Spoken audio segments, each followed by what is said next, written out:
ఈ రోజు మన ఫస్ట్ టాపిక్ ఏంటి అంటే ప్యాసివ్ యుథనేసియా, కారుణ్య మరణం అంటారు. సో కారుణ్య మరణం అంటే ఏంటి? అసలు ఒక మనిషికి భూమి పైన జీవించే హక్కు ఉంది అని తెలిపే ఆర్టికల్ 21. కానీ అదే 21 ఆర్టికల్ ఏం చెప్తుంది అంటే గౌరవప్రదంగా మరణించే హక్కు కూడా ఒక మనిషికి ఉంటుందని చెప్పేసి 21 ఆర్టికల్ చెప్తుంది. అది రీసెంట్ గా వెలువడినటువంటి ఒక జడ్జిమెంట్, సుప్రీం కోర్ట్ జడ్జిమెంట్ లో క్లియర్ గా 21 ఆర్టికల్ గురించి మెన్షన్ చేశారు. సో ఆ కేసు ఏంటి?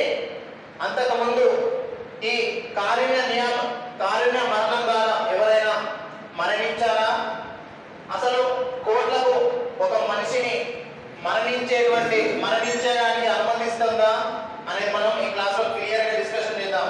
సో బిఫోర్ దట్ మనం కరెంట్ అఫైర్స్ లో మనం డిస్కషన్ చేయబోయేటువంటి ఏదైతే కేసు ఉందో Harish Rana versus Union of India case, Harish Rana versus Union of India case 2026 March 11 ఒక జడ్జిమెంట్ వచ్చింది సుప్రీం కోర్ట్.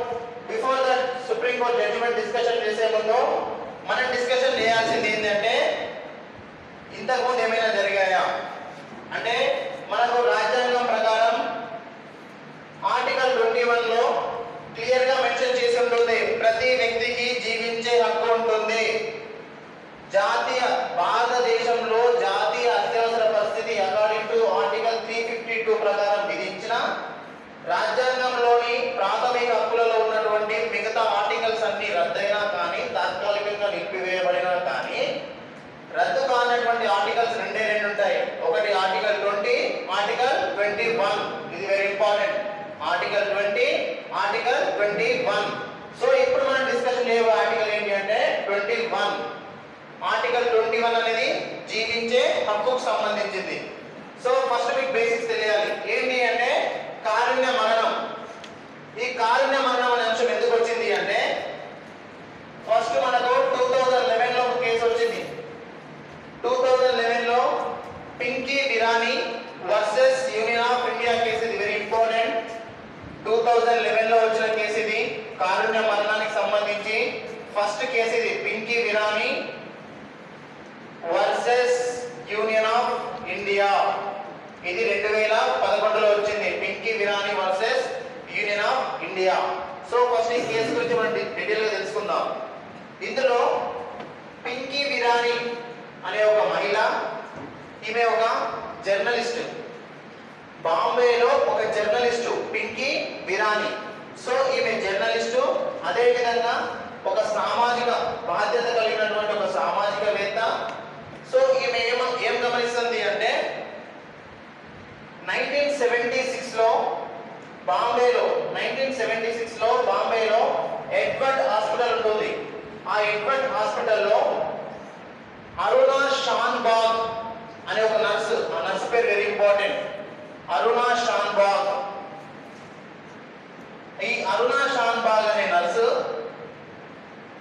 ఎక్కడ ఎడ్వర్డ్ హాస్పిటల్లో నర్సుగా పనిచేస్తున్నప్పుడు ఈమె పైన అక్కడ ఉన్నటువంటి కొందరు లైంగిక దాడికి ప్రయత్నిస్తారు. అలా లైంగిక దాడికి ప్రయత్నించినప్పుడు వాళ్ళతో ఫైట్ చేస్తున్నటువంటి క్రమంలో ఈమె ఆ భవంతి నుంచి కింద పడిపోతుంది. హాస్పిటల్ నుంచి కింద పడిపోతే ఆమె స్పృహలోకి ఉండదు, అంటే కోమాలోకి వెళ్ళిపోతుంది.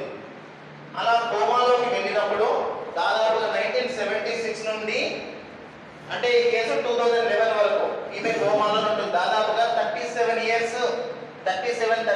ఇయర్స్ ఈమె కోమాలో ఉంటుంది. ఎవరు? అరుణా షాన్బాగ్. ఈమె ఒక నర్సు. సో ఈమెకు పింకీ విరాని ఒక జర్నలిస్టు. సో ఈమె ఏం చేస్తుంది? పింకీ విరాని ఈ అరుణా షాన్బాగ్ ఎవరైతే నర్సు ఉందో ఆమె కోమాలో ఉంది. మళ్ళీ ఆమె కోమా నుండి బయటకు వచ్చేటువంటి అవకాశాలు లేవు అని డాక్టర్లు క్లియర్గా చెప్తుంటే ఈమె ఏం చేసింది? సుప్రీం కోర్టుని ఆశ్రయించింది.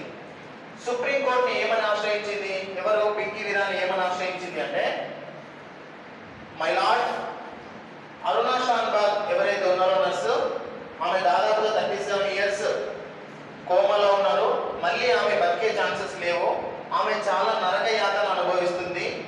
మీరు దయచేసి కారుణ్య మరణానికి అనుమతి ఇవ్వండి అని చెప్పేసి ఒక పిటిషన్ చెప్పింది. ఇక్కడ సుప్రీంకోర్టులో చెప్పింది. అప్పుడు సుప్రీంకోర్టు ఏం చెప్పింది? పింకీ విరానికి ఏం చెప్పింది అంటే జడ్జిమెంట్, ఒక వ్యక్తికి జీవించే హక్కు ఏ విధంగా ఉందో తనకు గౌరవప్రదంగా మరణించే హక్కు కూడా ఉంటుంది. కానీ అది ఎప్పుడు సాధ్యము? ప్రత్యేక పరిస్థితులలో మాత్రమే.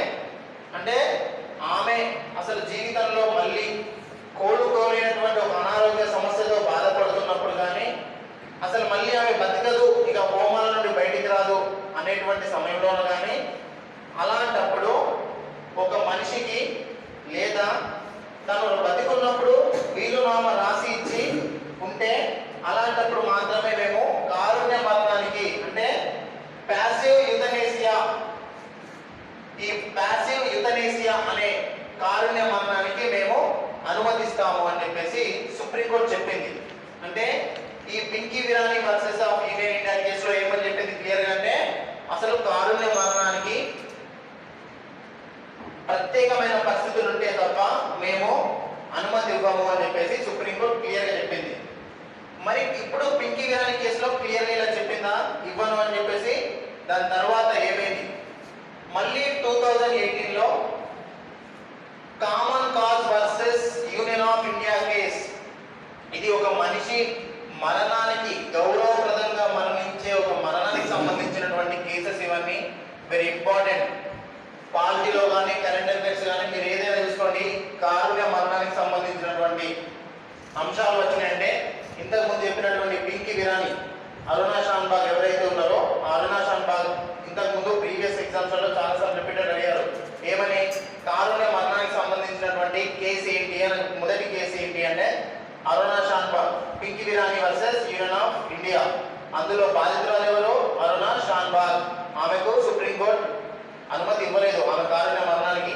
దాని తర్వాత సెకండ్ కేసు ఏంటి అంటే common cause versus Union of India. Common cause versus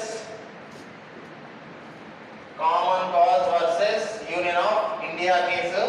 ఇది 2018లో వచ్చింది.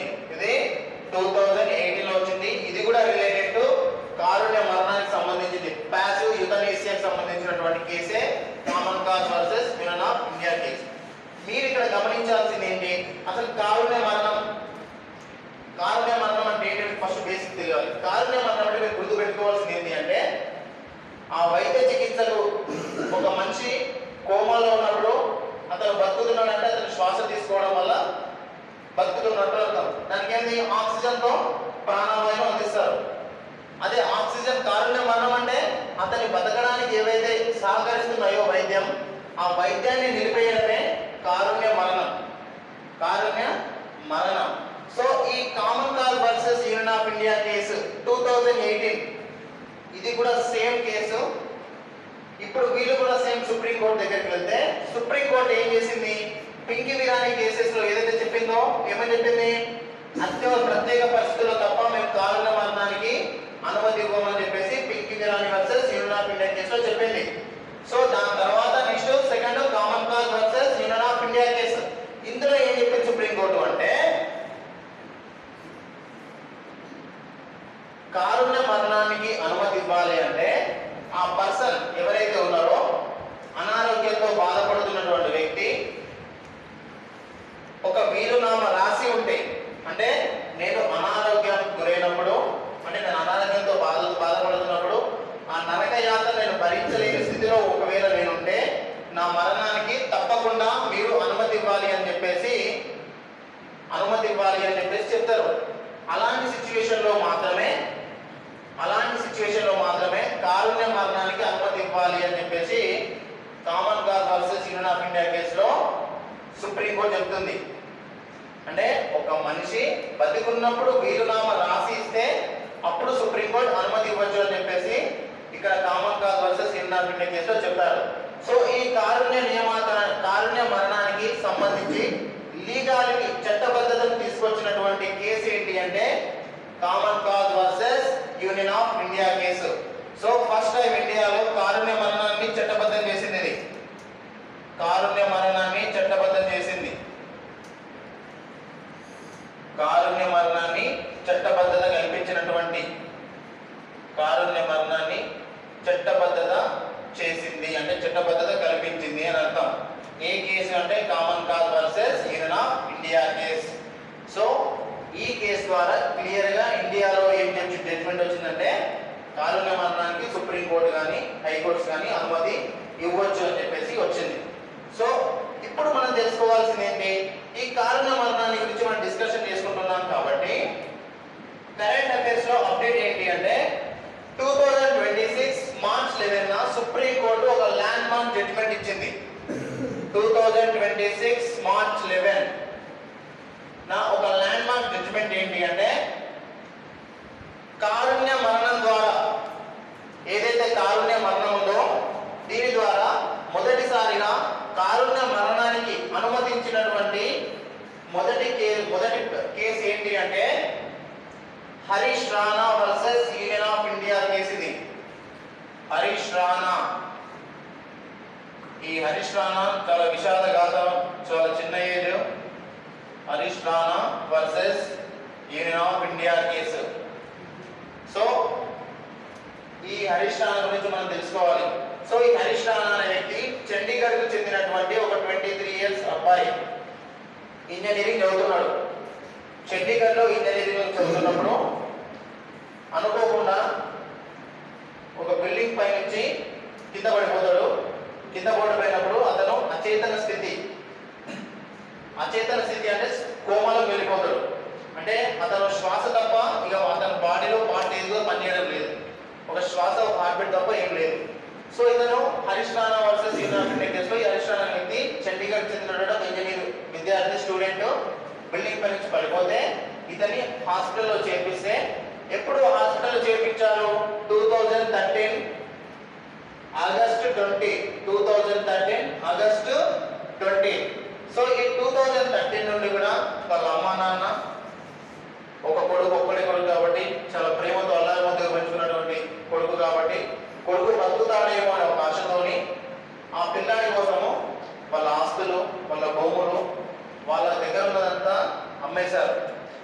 ఇలా దాదాపు 13 ఇయర్స్ హాస్పిటల్లో ఎక్స్పెండిచర్ చేశారు అంటిల్ 2026 మార్చ్ 11 వరకు కూడా. సో వీళ్ళు ఆర్థికంగా క్షీణించిపోయినారు. ఒక తల్లిదండ్రులుగా కూడా తన కన్న కొడుకు తన యొక్క బాధను చూడలేకపోతున్నారు. నరకయాతన అంటే 13 ఇయర్స్ కోమాలో ఉన్నాడంటే ఇంత నరకయాతన అనుభవిస్తుండొచ్చు. సో ఇలాంటి సిచ్యువేషన్ వీళ్ళు తట్టుకోలేక ఫస్ట్ 2024లో ఢిల్లీ హైకోర్టు వెళ్తారు. 2024లో ఢిల్లీ హైకోర్టు వెళ్తే ఢిల్లీ హైకోర్టు ఏం చెప్తుంది అంటే అనుమతి ఇవ్వదు, రిజెక్ట్ చేస్తుంది. పిటిషన్ ని రిజెక్ట్ చేస్తుంది. రిజెక్ట్ చేసిన తర్వాత మళ్ళీ ఈ హరీష్ రాణా వాళ్ళ ఫాదర్ అండ్ మదర్ వీళ్ళు మళ్ళీ సుప్రీంకోర్టుకి వెళ్తారు. సుప్రీంకోర్టుకి వెళ్ళి మేము చూడలేకపోతున్నాం, మా కొడుకు బాధను చూడలేకపోతున్నాం, మీరు ఖచ్చితంగా కారుణ్య మరణానికి అంటే ప్యాసివ్ యుథనేసియాకి మీరు అనుమతి ఇవ్వాలి అని చెప్పేసి వీళ్ళకు పిటిషన్ ఇస్తారు. ఎవరు? హరీష్ రాణా వాళ్ళ ఫాదర్ అండ్ మదర్. అప్పుడు సుప్రీంకోర్టు జడ్జిమెంట్ ఏమి ఇస్తుంది అంటే 2026 మార్చ్ 11 ఇది ల్యాండ్ మార్క్ జడ్జిమెంట్ ఇండియాలో. ఈ జడ్జిమెంట్ ఏమిస్తుంది అంటే already common cause versus Union of India కేసులో 2018లో జడ్జిమెంట్ ఇచ్చింది. ఏమని అంటే ఒక వ్యక్తి బతుకున్నప్పుడు వీలునామా రాసి ఉంటే తన మరణానికి, గౌరవప్రదంగా మరణానికి అనుమతిస్తుంది. సో అదే అప్లికేబుల్ చేసింది. ఏంటి ఇక్కడ Harish Rana versus of Union India కేసులో కూడా, Harish Rana versus Union of India కేసులో కూడా ఏం చెప్పింది సుప్రీంకోర్టు? సో ఆల్రెడీ మేము 2018లో దీనికి లీగాలిటీ ఇచ్చాం, చట్టబద్ధత ఇచ్చాం కాబట్టి ఈ కారుణ్య మరణానికి మేము అనుమతిస్తున్నాము, ఈ కారుణ్య మరణానికి మేము అనుమతిస్తున్నామని ధర్మాసనం చెప్తుంది. ఆ ధర్మాసనం ఏంటి అంటే ఎవరు అంటే JB Pardiwala justice JB Pardiwala, justice JB Pardiwala, K Vishwanath. So JB Pardiwala, K Vishwanath తో కూడినటువంటి బెంచ్ ఏం చేస్తుంది అంటే ఈ పాసివ్ యుథనేసియాకి అనుమతిస్తుంది. సో ఏమని చెప్తుంది అంటే ఈ తీర్పునిస్తూనే వీళ్ళందరూ ఆ జడ్జిమెంట్ ఇచ్చేటప్పుడు వీళ్ళందరూ ఏడుస్తారు. JB Pardiwala, K Vishwanath. ఎందుకంటే ఒక వ్యక్తికి గౌరవప్రదంగా మరణించేటువంటి అంత అంటే ఒక మనిషి బతికుండగానే అంటే కోలుకోలేని స్థితిలో ఉన్నాడు కాబట్టి అతను మరణానికి అనుమతిస్తున్నామని చెప్పేసి చాలా బాధపడుతూ జడ్జిమెంట్ ఇచ్చినటువంటి ల్యాండ్ మార్క్ జడ్జిమెంట్ ఇది. దీనితో పాటుగా ఏం చెప్తారు అంటే ఇప్పుడు చెప్పినటువంటి ఏదైతే ఆర్టికల్ 21 ఉందో దాన్ని మెన్షన్ చేస్తారు. ఏమని? ఒక వ్యక్తికి జీవించే హక్కు ఎంత ఉందో గౌరవప్రదంగా మరణించే హక్కు కూడా ఉందని చెప్పేసి అది ఆర్టికల్ 21 లో భాగం అని చెప్పేసి చెప్పినటువంటి కేసు ఇది. Harish Rana versus Union of India case ఇది. Very important. సో ఫస్ట్ ఈ కారణ మరణానికి సంబంధించినటువంటి ఫస్ట్ కేసు ఏంటి అంటే Pinky Virani versus Union of India case 2011. అక్కడ అనుమతి ఇవ్వరు. 2018 లో వచ్చింది common cause versus Union of India case. దీనికి చట్టబద్ధత కల్పిస్తారు, అంటే కారుణ్య మరణానికి అనుమతిస్తారు. దీని ద్వారా కారుణ్య మరణానికి అనుమతించిన ఆ చట్టం ద్వారా మొదటిసారి ఎవరు అంటే హరీష్ రాణా, చండీగఢ్ ఇంజనీరింగ్ స్టూడెంట్. ఇది వెరీ ఇంపార్టెంట్, మనం నేర్చుకోవాలి. ప్రీవియస్ ఎగ్జామ్స్ లో వచ్చింది. ప్రీవియస్ ఎగ్జామ్స్ లో కూడా ఈ కారుణ్య మరణానికి సంబంధించినటువంటి క్వశ్చన్స్ రిపీట్ అయినాయి. సో ఇది నేర్చుకుంటూనే ఒకటి గుర్తు పెట్టుకోవాలి, గౌరవప్రదంగా జీవించక ఎంత ఉందో గౌరవప్రదంగా మరణించక కూడా ఉంటుంది. అది ఏ ఆర్టికల్లో అంటే ఆర్టికల్ 21 లో